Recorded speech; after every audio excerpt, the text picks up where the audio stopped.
20-25 বছরেও বাংলাদেশে ইসলামপন্থী কোনো রাজনৈতিক দল ক্ষমতায় আসতে পারবে না, ক্ষমতায় আসলেও টিকে থাকতে পারবে না বলে মন্তব্য করেছেন ডাকসুর সাবেক ভিপি গণ অধিকার পরিষদের সভাপতি জনাব নুরুল হক নূর সাহেব।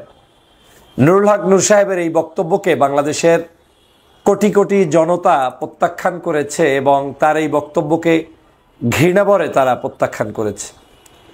কারণ বাংলাদেশের কোনো রাজনৈতিক দলই কোনো অবস্থাতেই বলার অধিকার রাখে না যে আগামী এত বছরেও 100 বছরেও অমুক দল কোনোদিন ক্ষমতায় আসতে পারবে না। এটা গণতন্ত্রের কোনো ভাষা হতে পারে না। প্রথম বক্তব্য হচ্ছে কে আসবে কে আসবে না সেটার জন্য ব্যালট পেপার হচ্ছে আমাদের সামনে থাকা দরকার, যেটা গত 16 বছর পর্যন্ত ছিল না। বাংলাদেশে গণতান্ত্রিক প্রক্রিয়ায় বিএনপি আসতে পারে, জামাত ইসলাম আসতে পারে, ইসলামী আন্দোলন আসতে পারে, এনসিপি আসতে পারে, অথবা আমাদের এই জানা সংগঠনগুলোর বাহিরেও যে কেউ রাষ্ট্র ক্ষমতায় আসতে পারে। এটা তার হোপ, এটা তাদের পরিকল্পনা, এটা তাদের ইচ্ছা এবং এই ইচ্ছার পক্ষে বিপক্ষে মতামত থাকবেই। কিন্তু ভিপি নুরুল হক নূর সাহেবের বক্তব্যের স্পিরিট দেখে মনে হয়েছে সে সামহাও কারো কাছ থেকে ম্যানেজ হয়েছে, কিংবা সামহাও কোনো একটি ন্যারেটিভ তৈরি করার জন্যই এই বক্তব্যকে জাতির সামনে নতুন করে প্রতিষ্ঠিত করা হচ্ছে। আমি যদি স্পষ্ট করে বলি যে বাংলাদেশের বর্তমান প্রেক্ষাপটে যে কোনো অবস্থার তুলনায় বাংলাদেশের 53 বছরের স্বাধীনতার পর ইভেন পাকিস্তান আমল থেকে শুরু করে আজ পর্যন্ত সবচাইতে ইসলামপন্থী রাজনৈতিক দলের জন্য উর্বরতম সময় হচ্ছে এখন, এই মুহূর্তে। বিশেষ করে 5ই আগস্টের পর থেকে বাংলাদেশের মানুষ যখন দিশেহারা, যারা নতুন কিছু খুঁজে চান, যারা সৎ রাজনীতি চান, যারা মানুষের অধিকার প্রতিষ্ঠিত করতে চান, যারা সন্ত্রাস, নৈরাজ্য, অন্যায়, অবিচার মুক্ত একটি দেশ দেখতে চান, তারা কিন্তু এখন নতুন করে ইসলামপন্থী রাজনৈতিক দলগুলোর দিকে ঝুঁকে পড়েছে।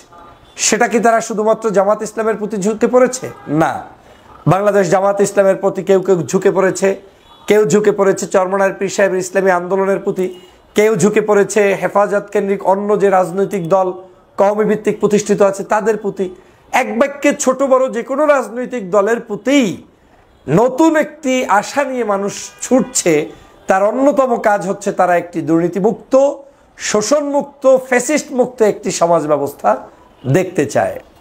তো যখন বাংলাদেশের উর্বরতম একটি সময়, সেই সময় আপনি বলছেন যে আগামী 20-25 বছরেও ইসলামিক রাজনৈতিক দল এদেশে আসতে পারবে না, আর আপনি নিজে নিজ দায়িত্বে বিভিন্ন ইসলামিক সভা সমাবেশে গিয়ে চোখের সামনে দেখে এসেছেন, লক্ষ লক্ষ মানুষ বক্তব্য দিয়েছেন।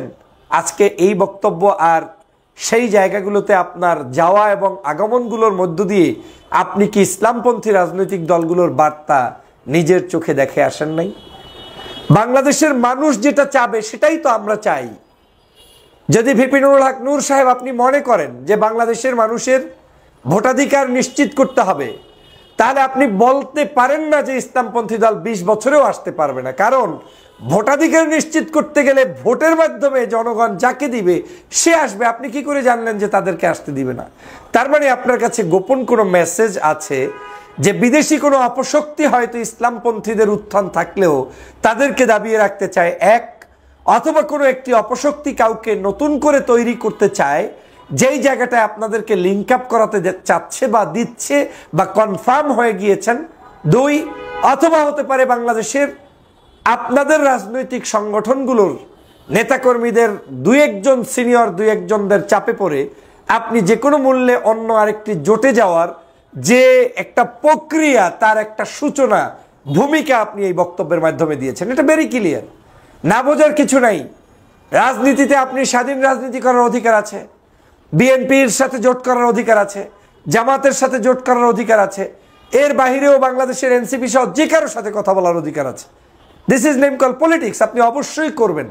কিন্তু আপনি যখন সেই পথগুলোতে যাবেন, যাওয়ার পথ প্রশস্ত করার উদ্দেশ্যে যদি কোনো একটি রাজনৈতিক মহলকে কটূক্তি করে বক্তব্য দিয়ে যান, তাহলে সেটা জাতির কাছে আপনাকে প্রশ্নবিদ্ধ করবে। আপনাদের ব্যক্তিগতভাবে অত্যন্ত পছন্দের একজন মানুষ আপনি, আপনাকে পছন্দ করি, আপনার কার্যক্রমগুলোকে অ্যাপ্রিসিয়েট করি, একজন নেতা হিসেবে আপনি উদীয়মান জাতির নেতৃত্ব দিবেন সেটা আমি প্রত্যাশা করি। আপনারা হারিয়ে গেলে এ সমাজের অনেক কিছুই হারিয়ে যাবে। কিন্তু যেই পথে হাঁটছেন সেই পথে হারিয়ে যাওয়ার সম্ভাবনা অনেক বেশি। আজ আমার এই কথা অপছন্দ হতে পারে, একটা সময় মনে করবেন যে আমি যেটা বলেছিলাম সেই কোন পথে আপনি হাঁটছেন। বাংলাদেশের এই মুহূর্তে ইসলামপন্থী রাজনৈতিক দলগুলোর দিকে মানুষ তাকিয়ে আছে, উন্মুখ হয়ে বসে আছে। গ্রামগঞ্জে যান, মানুষ কি বলে একটু শোনার চেষ্টা করেন। যদি এখন মনে করেন যে না, তাদের সমর্থন ঠিকই আছে কিন্তু ক্ষমতায় যেতে পারবে না, তাহলে পারবে না কেন? তাহলে কারণ নিশ্চিত করতে হবে। তার মানে ষড়যন্ত্র করছে। তাহলে কি আপনি কি সেই ষড়যন্ত্রের মধ্যে কেউ ঢুকে গিয়েছেন কিনা, যে ইতিমধ্যেই প্রবেশ করে ফেলেছেন, এখন সেখান থেকে বের হওয়ার রাস্তা নাই? কোনো একটা এমপির জন্য কিংবা মন্ত্রীর জন্য। আপনাদের দলের দুই একজনের ব্যাপারে অনেক আগে আমি লেখালেখি করেছি, বলেছিও, এখনো বলতে দ্বিধাবোধ করি না। কার পেইড এজেন্ট হিসেবে কেউ কেউ কাজ করছে সব আমি জানি, কিন্তু এইগুলো যদি হয় আসল চরিত্র, তাহলে বাংলাদেশের মানুষের যে আশা আকাঙ্ক্ষা, যে চেতনা নিয়ে মানুষ লড়াই করছে, সেটা তো আসলে সফল কাম হবে না। এর মানে এই নয় যে আমার মত মতোই আপনাকে রাজনীতি করতে হবে, মোটেই না।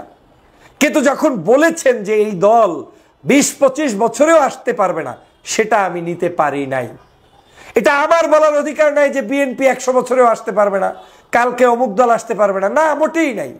আমি বলতে পারি তাদের যে কার্যক্রম চলছে, এই কার্যক্রমের উপর ভিত্তি করে মনে হচ্ছে তারা তাদের কাজে ক্ষতিগ্রস্ত হচ্ছে, আপনি সেটা বলতে পারেন।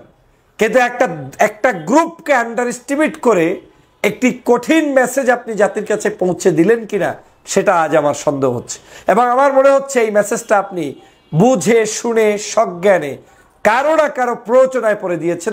আমি আশা রেখেছিলাম বাংলাদেশের রাজনৈতিক শক্তিগুলো অন্তত পক্ষে একে অপরের মধ্যে ঐক্যের বন্ধন নিয়ে থাকবে, তারা তাদের ভিতরে সম্পর্ক মজবুত করবে, তারা একে অপরকে শ্রদ্ধা করবে। বাংলাদেশে 5ই আগস্টের পরে যে সমস্যাটা হয়ে গিয়েছে, আমরা যখন জুলুমের শিকার ছিলাম তখন সবাই আমরা একে অপরের পাশে ছিলাম।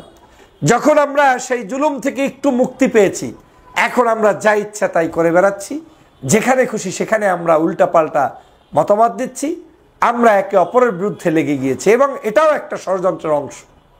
আমি সে কারণে বলছি, এমপিত্ব, দু একটা ছিট কিংবা কারো কাছে ধর্ণা ধরে কোনো একটা অংশ বিশেষের ভাগ পাওয়ার আশা করা লম্বা সময়ের রাজনীতিবিদদের জন্য কোনোদিন শুভকর হবে না, হবে না, হবে না। বাংলাদেশে বহু রাজনৈতিক দল আছে যারা এখন প্রকাশ্যে জামাতের সাথে মিশছে, আবার কেউ আছে প্রকাশ্যে বিএনপির সাথে মিশছে, কোনো দোষের কিছুই নেই। কিন্তু দোষ ওইখানে আপনি আন্ডার এস্টিমেট করতে পারেন না যে 20-25 বছরে এরা আসতেই পারবে না, আর আসলেও থাকতে পারবে না। এই আন্ডার এস্টিমেট করা আপনার রাজনৈতিক এক ধরনের দেউলিয়াতের প্রমাণ, অথবা আপনি অবুঝ মনে এই কাজটি করছেন। এটা কোনোদিন আপনাকে মানে সমাজ রাষ্ট্রের কোনো চ্যাপ্টারে অ্যালাউ না, আমি বলতে পারি না। এমনকি ছোট রাজনৈতিক দল নিয়েও আমি বলতে পারি না। তাহলে তো আপনাদের তো কোনোদিন মানে যদি 20-25 বছরে ইসলামিক দলই ক্ষমতায় না আসে, তাহলে আপনারা যে রাজনীতি করছেন, যারা স্বপ্ন দেখেন আগামীর প্রধানমন্ত্রী হবেন, কালকেই বড় কিছু হবেন, আপনারা হবেন কোত্থেকে? বিপিন নূর সাহেব। তার মানে আপনাদের অস্তিত্ব নিয়েও তো প্রশ্ন তোলা এখন, মানে প্রশ্ন কি, অস্তিত্ব থাকলেই না প্রশ্ন তোলে, মানে তারপরেও তো আপনি একটা বড় রাজনৈতিক দল আশা আকাঙ্ক্ষার প্রতীক নিয়ে হাঁটছেন, করছেন, আপনাকে তো সম্মান করতে হবে। তাহলে সেই সম্মানের জায়গাটা নষ্ট করে ফেললেন কেন? আমি যখন দেখেছি আপনাদের দলের পক্ষ থেকে পিআরের পক্ষে অবস্থান নিয়েছেন, বাংলাদেশের ম্যাক্সিমাম মানুষ পিআরের পক্ষে অবস্থান নিয়েছে, কারণ এই দেশে অনৈতিক ভোটের ছড়াছড়ি, ভালো সজ্জন ব্যক্তিরা এই পদ্ধতিতে বিদ্যমান, এখনো এই সরকারের অধীনেও নির্বাচন হলে সেটা পরিপূর্ণ সুষ্ঠু সুন্দর হওয়ার নিশ্চয়তা নাই। কারণ আপনার বিদ্যমান পলিসিতে টাকার দৌরত্ব, নমিনেশন বাণিজ্য। একটি দলের সেদিন দেখলাম শুধু নমিনেশন প্রার্থী হচ্ছে 1700, 1800, 100, 200 মানে বিপরীতে। তার মানে কি দাঁড়াচ্ছে? আবার এই সব দলেরই নমিনেশন চায় না, যখন পতন ভাব আসে তখন আবার নমিনেশন বিক্রি করার লোকও পাওয়া যায় না। এটা হচ্ছে বিদ্যমান পরিস্থিতির ক্ষতিকর জিনিস। আপনারা পিআরের পক্ষে ছিলেন, হঠাৎ করে দেখলাম উচ্চ কক্ষ থেকে নিম্ন কক্ষ বাদ দিয়ে এখন উচ্চ কক্ষের পক্ষে লড়ালড়ি করছেন, কথা বলছেন। আবার দেখলাম মাঝখানে অন্য আরেকটি সম্পর্ক রক্ষার স্বার্থে পিআর নিয়ে কথাই বলতেছিলেন না। কিন্তু এগুলো খুবই অ্যালার্মিং আমাদের জন্য এবং আমাদের দেশের জন্য। আপনাদের এই কর্মকাণ্ডগুলো কিন্তু জনগণ বোঝে। জনগণকে এত হালকা ভাবার সুযোগ নেই। বাংলাদেশের জনগণকে কোনো অবস্থাতেই আপনারা বোকার স্বর্গে বসবাস করানোর মতো ভাববেন না। বাংলাদেশের জনগণ সঠিক সিদ্ধান্ত সঠিক সময় নিবে। আপনার দলের প্রতি আমার শুভকামনা থাকবে, তবে আমার আশা থাকবে আপনার এই দলের বক্তব্য সকাল সন্ধ্যা ভিন্ন ভিন্ন না হয়। বহুত বক্তব্য আপনাদের পক্ষে দিয়েছি, পজিটিভ দিয়েছি, এখনো দিচ্ছি, কিন্তু আপনাদের বক্তব্যগুলোর মধ্যে যদি সেই ধরনের সততা, নিষ্ঠা, আন্তরিকতা, দেশপ্রেম এবং সবচেয়ে বড় কথা হচ্ছে কিছু পাই বা না পাই সত্যের পক্ষে থাকার মানসিকতা না থাকে, তাহলে কোনো জায়গায় আপনাদের এই রাজনৈতিক শক্তিশালী অবস্থানটা টিকে থাকবে না।